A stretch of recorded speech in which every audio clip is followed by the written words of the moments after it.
Chris, what is this? Marcus, my younger brother, shouted from the kitchen, trying to grab my attention.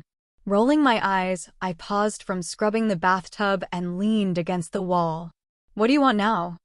I called back, irritation in my voice. It was summer break, and since our parents both worked long hours and we lived in the middle of nowhere, they decided it was a great day for Marcus and me to clean the whole house, top to bottom. You know, since we had nothing better to do.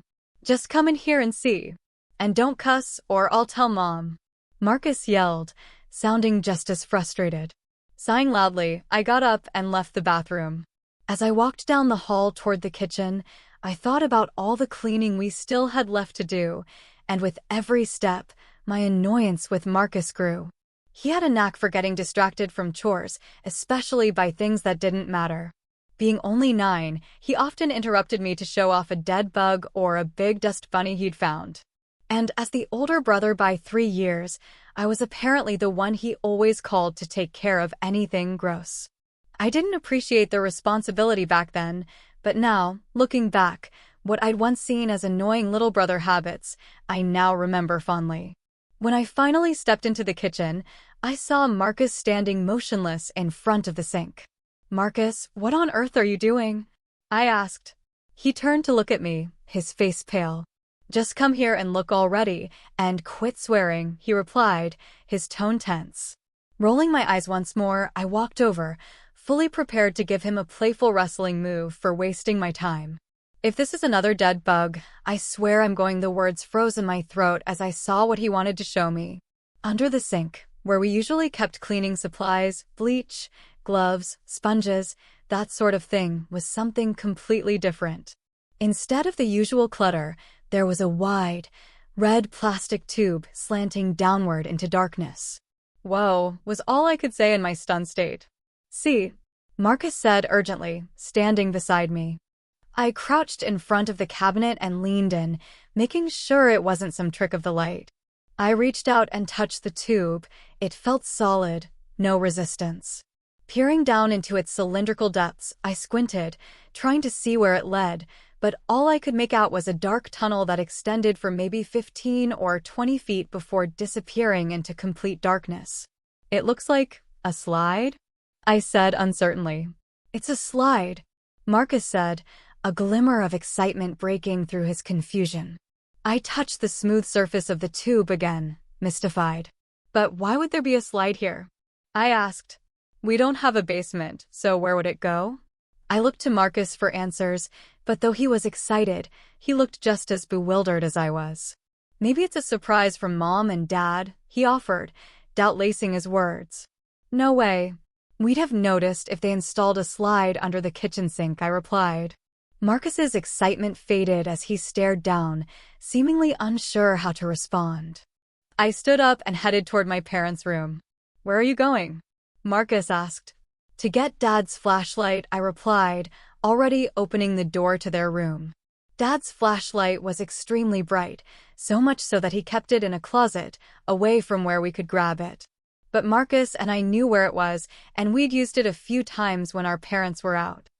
I figured if we wanted to see the bottom of the slide, the flashlight should do the trick. After grabbing it, I returned to the kitchen, where Marcus was waiting. I waved the flashlight in the air, grinning as Marcus's face lit up with excitement.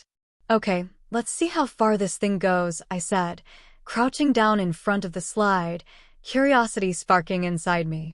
Carefully, I aimed the flashlight beam down the center of the slide, being cautious not to shine it in our faces. Instantly, the dark tunnel under the sink was flooded with light. At first, I thought we'd made a huge discovery, but as I focused the beam further down, I frowned in disappointment. What the? I still can't see the bottom, I muttered. Even with the powerful flashlight, the red tunnel extended beyond what we could see, the light swallowed by pitch-black darkness after about 50 feet. Wow, whispered Marcus, his head poking into the tube, eyes wide. Not wanting to waste the flashlight's battery, I turned it off and placed it on the counter. Marcus crouched by the sink for a moment while I stood beside him, both of us wondering what to do next. We were determined to figure out where this mysterious slide went, But as I searched my brain for ideas, Marcus suddenly sprang to his feet. "I know," he declared, and before I could ask what he was up to, he darted down the hall toward our room. Moments later, he returned, hiding something behind his back, a mischievous grin on his face. "What is that?" I asked, raising an eyebrow. Marcus shifted nervously. "Well, if we can't see the bottom, maybe we can drop something loud down the slide and listen for it to hit the other end," he explained, clearly pleased with his plan. I frowned, growing more confused. "What did you find that's loud enough?" Giggling, Marcus sidestepped my question and moved toward the slide. "Well, he trailed off, looking a bit guilty. I grabbed his arm, trying to see what he was hiding. "Just tell me what you've got," I grumbled as we wrestled a bit. "It's nothing," he squeaked, fighting back. But he managed to free one arm and, before I could stop him, tossed a handful of small, shiny objects down the red tube. I heard them clinking and sliding down the plastic, realizing with a pang of horror what he'd done. "Was that my coin collection?" I shouted, grabbing his shirt collar. Marcus's grin faded instantly, replaced by a look of panic. "It was only some of them. They make a loud noise when they hit the bottom, so we should be able to hear them," he said, eyes watering. I took a deep breath, trying not to explode. "You used my coins for this?" His lip quivered. "I'm sorry," he whispered, a tear slipping down his cheek. I glared at him sharply, then shoved him away, shouting whatever came to mind. I could have gone off even more if he hadn't had a decent idea for once. The coins should make a distinct noise when they hit solid ground on the other side, assuming there was anything solid over there at all. But we didn't know for sure, and the thought that my little brother might have just doomed a part of my lifelong coin collection really ticked me off. "You better hope this works," I muttered to him, as we both strained to hear the sound of coins dropping deeper into the earth. The noise echoed for what felt like a solid half-minute, growing fainter until it was swallowed by silence. As furious as I was over losing part of my precious collection, confusion overtook my anger. "How?" was all I managed in my stunned state. Marcus looked as bewildered as I was, glancing back at me with a mixture of guilt and concern. "Chris, I'm sorry," he said, his eyes welling up, which only fueled my irritation. Without responding, I walked out of the kitchen toward the storage closet. Anger and confusion clouded my better judgment, but now I had a plan. I'd get my coins back and figure out what was at the bottom of that slide. A few moments later, I returned, carrying a long coil of rope. Marcus stared at me, clearly puzzled. "What's that for?" he asked, eyeing the rope suspiciously. I rolled my eyes. "It's Dad's 100-foot rope," I replied, as I started tying it around one of the sturdy legs of our heavy kitchen table. Marcus frowned, clearly not understanding. "I know it's a rope. But what are you going to do with it?" With a smirk, I said, "Not me, you." His face turned pale as he realized what I meant. "You're going to go get my coins back," I told him. "No way. I'm not doing that." "I won't," he stammered. "Oh yes, you are," I insisted. "You started this, so you're going to fix it." Marcus's eyes filled with tears again, and he shook his head. I tried to be reasonable. "Come on, don't be a baby. You want to find out how deep the slide goes, right?" He nodded reluctantly, tears and snot running down his face. "Don't worry," I said, trying to reassure him. "I'll tie the rope around your waist and hold it up here, so you won't fall. You'll have almost 100 feet of rope. No way it goes farther than that. And if it does, I'll pull you back up." Marcus wiped his face, trembling. "But I don't want to. It's dark, and it freaks me out, Chris. Please don't make me go down there." "You'll be fine, I promise," I said firmly. "Besides, you owe me for dropping my coin collection." He sniffled and stood there silently. I took a deep breath, grabbing his shoulders and kneeling down to his level. "Come on, Marcus. Think of it like an adventure. You're going to explore somewhere mysterious and bring back treasure." "I'm not 5, Chris," he snapped, pushing me off. Annoyed, I shot back, "Well, you sure act like it. How do you expect people to respect you if you can't even handle going down a slide?" My words hit hard. I saw the hurt in his expression. Guilt washed over me. I loved my little brother, and though I sometimes teased him, I realized I'd gone too far. I opened my mouth to apologize, but before I could, he snatched the rope from my hands, tying it around his waist himself. "Marcus," I started, but he cut me off. "Shut up, Chris. I'll do it, okay?" Shame burned through me, and I almost told him to forget the whole thing, but I could see that stopping him now would just add insult to injury. "Here, let me tie it for you," I offered, but he brushed me off. "I've got it, and you're terrible at knots anyway." I laughed, letting him have that one. After securing the rope around his waist, Marcus picked up Dad's flashlight and positioned himself at the entrance to the ominous slide. I felt a flicker of pride and gave him a nod of encouragement. "You got this, man." "Duh," he muttered, rolling his eyes. And with that, he started inching backward down the slide, slowly disappearing into the darkness. I held my breath as he descended further, the flashlight beam shrinking with each inch of slack I fed him. Despite the cold fear creeping up my spine, seeing Marcus shine the light reassured me. "How's it going down there, Marcus?" I called out after a few seconds. For a moment, there was silence and anxiety prickled across my skin. But then his voice echoed back up, faint but steady. "I'm okay." Relieved, I checked the remaining length of rope and noticed there wasn't much left. He must have gone down at least 75, maybe 80 feet. I could barely make out the faint glow of the flashlight now. My concern grew stronger with each passing second. Finally, I couldn't hold back any longer. "Hey, Marcus, I think you should come back up now. The rope's almost out." "What?" he called back, his voice sounding distant. "I'm almost at the bottom." The rope was taut now, and my fear had far outstripped my curiosity. I didn't care what was down there anymore. I just wanted him back safely. "It doesn't matter. Just come back up now," I shouted, trying to keep the panic from my voice. He called something back, but I couldn't make it out. I gripped the rope tightly, yelling for him to climb back up. But just as I finished speaking, I heard a strange hissing sound behind me. Suddenly, the rope started slipping through my hands, nearly yanking me face first into the slide. I scrambled to grab it, the rough fibers burning my palms, but I managed to hold on near the end. "Marcus!"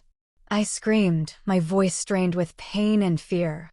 I could faintly hear him calling for help, his cries echoing through the slide, fading into the darkness below. "Chris, what's going on? Pull me up."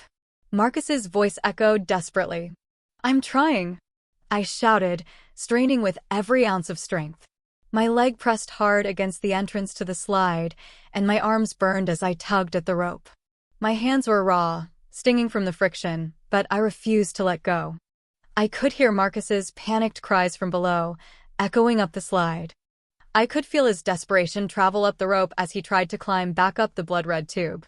After what felt like forever, the rope began to slip through my sweaty hands. "Hurry, Marcus," I yelled, my cheeks wet with tears, a mix of pain and fear. "Chris," he cried out, his voice barely recognizable through his terror. I felt the rope sliding more and more through my weakening grip, the burns on my hands throbbing, my muscles aching. But I couldn't let go. This was all my fault. I couldn't bear the thought of letting my brother fall into this endless darkness because of me. The pain grew sharper with every second, my resolve wavering. So much of the rope had slipped through my bleeding hands that only a few inches were left. Finally, I saw Marcus's terrified face emerging from the dark, only 10 feet away. "Chris!" he screamed, clawing at the rope and kicking against the slippery plastic walls of the slide. "Hold on, Marcus," I shouted, gritting my teeth. He was almost back, almost safe. I kept repeating to myself that I wouldn't let him fall. But suddenly, I felt a weight pulling on the rope, stronger than before. For a moment, I thought it was just my body weakening, but when I looked through blurred vision, I realized something was tugging at the rope from deeper within the slide. Panic surged through me, and I urged Marcus to hurry, but just then, I felt a violent pull from below. It wasn't enough to make me instantly lose my grip, but it caused Marcus to stumble, and the jolt was just enough to rip the final inch of rope from my bloody hands. A gut-wrenching scream tore through the slide as I watched my brother's horrified face fade into the darkness. My own broken cry escaped as his screams grew fainter, swallowed up by the depths of the blood-red tube. I sat there in shocked silence, listening until I could no longer hear him. Once the numbness faded, I scrambled to grab the phone, frantically calling my dad. I tried to explain through panicked, broken sobs, but he couldn't understand.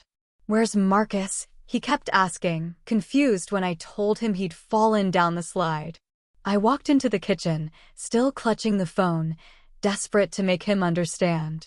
But when I looked under the sink, my words caught in my throat and I nearly choked. The slide was gone. In its place was the familiar cabinet filled with cleaning supplies, looking as ordinary as ever. I stood there, unable to process what I was seeing, as my dad kept shouting on the other end of the line. After a moment of silence from me, he finally yelled, "I'm coming home," and the call went dead. He arrived about 20 minutes later to find me in the exact same spot, staring into the cabinet, my eyes wide with fear and confusion. He grabbed my shoulders, demanding to know where my brother was. When I couldn't answer, his anger turned to desperate pleading, begging me to tell him where Marcus had gone. My dad rarely showed much emotion beyond anger, but something in his voice broke through, filling my own eyes with tears. But despite my tears, I couldn't explain what had happened. All I could do was lift my arm and point weakly toward the cabinet under the sink. My dad, bewildered and frustrated, couldn't accept my answer. His desperation turned to rage, and he slapped me across the face before storming off to search the house. I stayed frozen, still standing in front of the sink, listening as he tore through every corner of the house, calling for Marcus. Moments later, he dashed to the back door, calling my brother's name into the yard. I wanted to tell him that he wouldn't find Marcus there, that my brother had vanished into the slide, but the sting on my cheek warned me against it. After a while, he came back inside, grabbed the phone I'd dropped, and ignored me as he called the police. When they arrived, they searched the entire house, combing through every possible space, but they found no trace of Marcus. My dad soon noticed that his flashlight, rope, and some of my coin collection were missing, and that's when he turned to me again, desperate for answers. As he grew more frantic, an officer intervened and sat me down in the dining room for questioning. I was reluctant to tell them what happened. My dad didn't believe me, so why would they? But eventually, they coaxed the story out of me. When I finished, they stared at me, their expressions clearly skeptical. They tried to spin a story, suggesting that I'd been so angry over Marcus taking my coin collection that I'd somehow tied him up in the woods. They pressed me, demanding to know his whereabouts, but I had no answers. In the end, the missing items and my story led to my detention on suspicion of child abduction, and a large search began around the woods near our house. When no body was found, the police had to release me, but that wasn't enough to convince my parents of my innocence. They continued to resent me until I moved out about 6 years later. To this day, I have almost no contact with them, and I know it's because they still believe I had something to do with Marcus's disappearance. I held on to anger for a long time, but now that I'm almost 30, with kids of my own, I think I understand why they blamed me.